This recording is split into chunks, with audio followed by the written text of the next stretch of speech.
करता है, ऐसे भ्रष्टाचारियों का जो मनोबल है वो बढ़ेगा। इसलिए आप ऐसे भ्रष्टाचारी कर्मचारी पर जो है आप सख्त जो है कार्रवाई कीजिए। पूरे बिहार में जो सिस्टम है वो सिस्टम जो है फेल्योर। अगर वो प्रखंड आते हैं या जिला जाते हैं या थाना जाते हैं या कोर्ट कचहरी जाते हैं, कोई ऐसा टेबल नहीं है जहाँ पर भ्रष्टाचार नहीं। अब वृद्धा पेंशन के नाम पर 100-200 500 रुपया लिया जाता है। विधवा पेंशन के नाम पर 100-200 500 रुपया लिया जाता है। राशन कार्ड में बनवाने के नाम पर बिचौलियागिरी होता है। आप देखिए इंदिरा आवास में क्या लूट मचा हुआ है। 5,000 10,000 से लेके 50,000 रुपया तक का कमीशन दिया जाता है। किनका करना था विधवा पेंशन? विधवा कितनी है महिलाएं? हाथ उठाइए। आप नहीं हैं आप कि कई ऐसे मेरी माँ बहनें हैं, अभिभावक हैं जो वृद्धा पेंशन बनवाने के लिए ब्लॉक का चक्कर काटते हैं। चाहेंगे कि जिस तरीके से मतलब हर ब्लॉक में इस तरीके से भ्रष्टाचार होता है, या वृद्धा पेंशन हो या राशन कार्ड हो या आधार कार्ड हो या किसी भी तरह का अगर सरकारी काम करवाना चाहते हैं तो जब तक उनके टेबल पर हाथ में पैसा नहीं दिया जाता तब तक काम नहीं करता। आखिर इसका दोषी कौन? देसी अमानत न्यूज़ के खास रिपोर्ट में आप सभी का बहुत बहुत स्वागत है। अभी हम मौजूद है सहरसा जिला के मैसी प्रखंड कार्यालय में और हमारे साथ यहाँ पर कुछ गरीब जनता है और मीर रिजवान जी है जो कि राजद से अल्पसंख्यक प्रकोष्ठ के प्रदेश महासचिव है और विगत कई वर्षों से इन्होंने समाज सेवा कर रहे हैं। आज किस कारण से मैसी ब्लॉक में आए हुए हैं हम उनसे जानने का प्रयास करेंगे कि आखिर इन लोगों को किस तरह का समस्या है। क्या नाम है? जी मेरा नाम मीर रिजवान है। किस तरह का यहाँ पर समस्या हो रही है? इतने जो महिला आई हुई है। देखिए, एज ए सामाजिक कार्यकर्ता के रूप में विगत 18-19 वर्षों से समाज के अंतिम व्यक्ति के हक और हुकूक की लड़ाई लड़ रहे हैं। इसी कड़ी में लगातार 17-18 वर्षों से लगातार मैं समाज सेवा में अग्रणी भूमिका में काम कर रहा हूँ। इसी कड़ी में जो है आज मैसी प्रखंड आया हुआ था और यहाँ पर जो है दर्जनों हमारी माँ बहनें हैं, कई हमारे सैकड़ों अभिभावक हैं। इन सभी लोगों का यहाँ पर विधवा पेंशन होना था, वृद्धा पेंशन होना था, राशन कार्ड एवं अन्य जो भी समस्याएं हैं जिसमें इनको समस्याओं का सामना करना पड़ता है, किसी से छुपा हुआ नहीं है कि पूरे बिहार में जो सिस्टम है वो सिस्टम जो है फेल्योर। आप देखिएगा कि कोई भी आदमी अगर अपने सकारात्मक कार्यों से अगर वो प्रखंड आते हैं या जिला जाते हैं या थाना जाते हैं या कोर्ट कचहरी जाते हैं, कोई ऐसा टेबल नहीं है जहाँ पर भ्रष्टाचार नहीं। अपवाद छोड़ दिया जाए तो हम अपवाद की बात नहीं कर रहे हैं, हम ये बात कर रहे हैं कि सभी जगह पर भ्रष्टाचारियों का दबदबा कायम। अब वृद्धा पेंशन के नाम पर 100-200 500 रुपया लिया जाता है। विधवा पेंशन के नाम पर 100-200 500 रुपया लिया जाता है। राशन कार्ड में बनवाने के नाम पर बिचौलियागिरी होता है। आप देखिए इंदिरा आवास में क्या लूट मचा हुआ है। 5,000 10,000 से लेके 50,000 रुपया तक का कमीशन दिया जाता है। सवाल ये है सिस्टम कब सुधरेगा? इसी सवाल पर 17-18 वर्षों से लगातार मैं जनता के मौलिक अधिकारों की बात कर रहा हूँ। आज चूँकि सिस्टम ही हिला हुआ है, उस सिस्टम को जगाने के लिए आज हम सैकड़ों माँ बहनों के साथ यहाँ पर पहुँचे हैं। यहाँ पर सभी का विधवा पेंशन, आप बताइए विधवा पेंशन कौन किनका करना था? विधवा पेंशन विधवा कितनी है महिलाएं? हाथ उठाइए। आप नहीं हैं? आप नहीं। विधवा महिला। अच्छा, वृद्धा पेंशन के लिए कितने लोग हाथ उठाइए?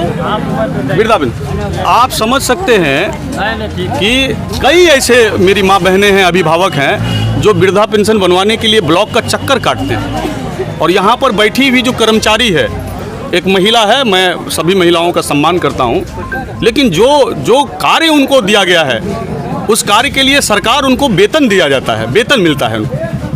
वेतन के साथ साथ हमारी उनकी बहुत शिकायतें आती रही है कि किसी से 200 रुपया मांगा जाता है, किसी से 400 रुपया। तो वो मेरी माँ जो माँ विधवा हो चुकी है वो पैसा कहाँ से लाएगी? एक सवाल यहाँ पर रुकना चाहेंगे कि जिस तरीके से मतलब हर ब्लॉक में इस तरीके से भ्रष्टाचार होता है, या वृद्धा पेंशन हो या राशन कार्ड हो या आधार कार्ड हो या किसी भी तरह का अगर सरकारी काम करवाना चाहते हैं तो जब तक उनके टेबल पर हाथ में पैसा नहीं दिया जाता तब तक काम नहीं करता। आखिर इसका दोषी कौन है, कौन से किसको आप दे रहे दोषी? देखिए, बहुत अच्छा सवाल है आपका। मेरा यह मानना है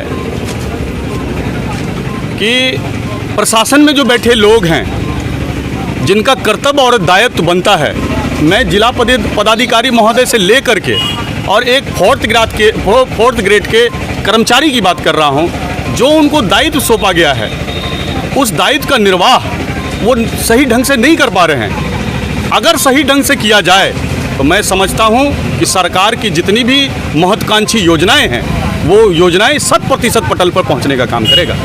लेकिन बिचौलियागिरी हावी है, अफसरशाही हावी है, भ्रष्टाचारियों का दबदबा कायम है, जिसके कारण सरकार की जितनी महत्वाकांक्षी योजनाएं हैं वो सिर्फ हवा में रहता है या कागजों में रहता है। एक सवाल और है कि यहाँ पर ड्यूटी दिया जाता है जो टाइम से, वो टाइम से कोई भी कर्मचारी, मैं कई बार आया हूँ, वो टाइम से नहीं आते।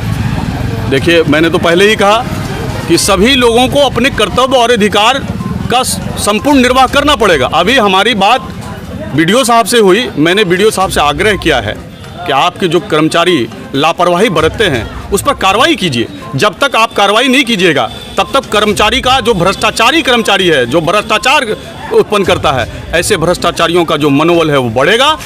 इसलिए आप ऐसे भ्रष्टाचारी कर्मचारी पर जो है आप सख्त जो है कार्रवाई कीजिए, और फिर जब आप कार्रवाई करेंगे तब जो है सिस्टम में सुधार आने की संभावना बनी। स्कूल में, आंगनवाड़ी में बायोमेट्रिक लगा हुआ है, लेकिन यहाँ ब्लॉक में इस तरह का बायोमेट्रिक सिस्टम आखिर सरकार क्यों नहीं लगाना चाहती? अभी मैं क्या सरकार से आप मांग करते हैं? बिल्कुल, मेरी मांग है। अभी मैं प्रखंड विकास पदाधिकारी महोदय के चैम्बर में बैठा हुआ था, वहाँ पे एक कैमरा लगा हुआ था, लेकिन हम समझते हैं कि पूरे बिहार में जितने भी पदाधिकारी जो कैमरा की निगरानी में रहना चाहिए, हम समझते हैं उसमें से अपवाद छोड़ करके किसी का कैमरा नहीं चल रहा है। बगैर कैमरा के पर्दे के पीछे सारे जगह जो है ABCD वाला काम हो रहा है। तो देख सकते हैं कि यहाँ पर जो काफ़ी संख्या में महिलाएं और पुरुष आए हुए हैं जिनका वृद्धा पेंशन नहीं हुआ है, उसके बाद विधवा पेंशन या किसी भी तरह का राशन कार्ड बनवाया जाता है तो यहाँ पर पैसा लिया जाता है प्रत्येक टेबल पर। चाह रहा था, इसमें हम संशोधन कर देते हैं।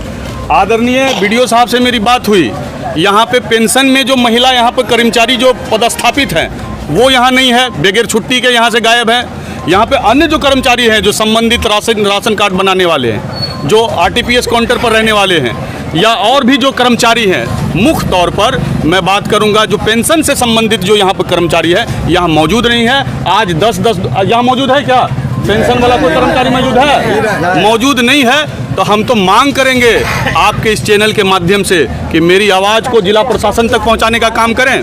और मैं आग्रह करना चाहूँगा सहरसा जिला के जिला पदाधिकारी महोदय से, मेरी विनती है कि ऐसे कर्मचारी पर कठोर कार्रवाई कीजिए जो आने वाले भविष्य में हमारी जो गरीब माँ बहन है, हमारे जो समाज के अंतिम व्यक्ति हैं, उन व्यक्ति का जो हक है, उनका जो अधिकार है, वो मिलने में उनको परेशानी ना हो। जब भी अगर पूछा जाता है कि कोई भी अगर कर्मचारी नहीं आते हैं तो कहते हैं कि जिला चले गए हैं, तो क्या उसका शेड्यूल नहीं है यहाँ पर कि अगर आम जनता आती है परेशान होकर पैसा खर्च करके वापस चले जाते हैं? मेरा तो आग्रह है जिला प्रशासन से, अगर कोई व्यक्ति को या कोई कर्मचारी को आप डिप्टेशन में कहीं पर डालते हैं तो उसका एक चार्ट होना चाहिए, उसका एक चार्ट निर्धारित होना चाहिए, और 1-2 दिन पहले वो चार्ट वहाँ पर टंग जाना चाहिए, और उसमें एकदम स्पष्ट रूप से लिख देना चाहिए कि फलना पद पर फलना कर्मचारी का डिप्टेशन फलना जगह हो गया है, इसलिए आप फलना दिन जो है आइए और फलना दिन आइएगा, तब आपका काम। अभी आज जो वृद्धा पेंशन का कर्मचारी नहीं आया तो BDO साहब ने आश्वासन दिया है। BDO साहब ने हमारी जितनी भी माँ बहनें आई हुई थी, BDO साहब बहुत अच्छे हैं, मैं उनको बहुत बहुत शुभकामना देता हूं, आभार भी व्यक्त करता हूं ऐसे BDO साहब का, जो BDO साहब ईमानदारी के स्तर पर काम करते हैं। बहुत ही सज्जन हमारे BDO साहब हैं। उन्होंने सभी लोगों का आवेदन जो है स्वीकार कर लिया है, और सभी लोगों का आवेदन, चाहे विधवा पेंशन का आवेदन हो, वृद्धा पेंशन का आवेदन हो या राशन कार्ड का आवेदन हो, सभी आवेदन को उन्होंने ले लिया है अपने पास, और मुझे एकदम आश्वस्त किया है, मुझे बिल्कुल आश्वासन दिया गया है कि आपका कार्य जो है जल्दी से जल्दी हो जाएगा। तो ये थे मीर रिजवान, जो कि राजद से प्रदेश महासचिव अल्पसंख्यक प्रकोष्ठ के, और विगत कई वर्षों से इन्होंने समाज सेवा कर रहे हैं और कोसी युवा संगठन के अध्यक्ष भी हैं। तो आप देख सकते हैं कि ये चारों तरफ से आप भीड़ देख रहे हैं, ये भीड़ जो है जिस तरीके से ब्लॉक में भ्रष्टाचार होता है, हर टेबल पे वृद्धा पेंशन के नाम पे, विधवा पेंशन के नाम पे या राशन कार्ड के नाम पे पैसा वसूला जाता है। तो हम सरकार से यही मांग करते हैं कि कब ये ब्लॉक का जो सिस्टम है वो सुधरेगा। और मैं सरकार से यही मांग करता हूँ कि जो भी गरीब आम जनता ब्लॉक का चक्कर काटते हैं, एक काम के लिए उनको 10-10 दिन आना पड़ता, 15-15 दिन आना पड़ता, पैसा खर्च करके, टाइम बर्बाद करके, तब भी उनका काम नहीं हो पाता। पैसा देने के बावजूद भी तो हम सरकार से मांग करते हैं कि ब्लॉक का जो भ्रष्टाचार कर्मचारी है उनके ऊपर कार्रवाई हो, और जो स्कूल कॉलेज में बायोमेट्रिक सिस्टम लगा हुआ है वो लगाए, ताकि यहाँ का जो स्टाफ टाइम पे नहीं आते ड्यूटी करने के लिए, वो टाइम से ड्यूटी करे। बने रहें देसी अमानत न्यूज़ के साथ। बहुत बहुत धन्यवाद।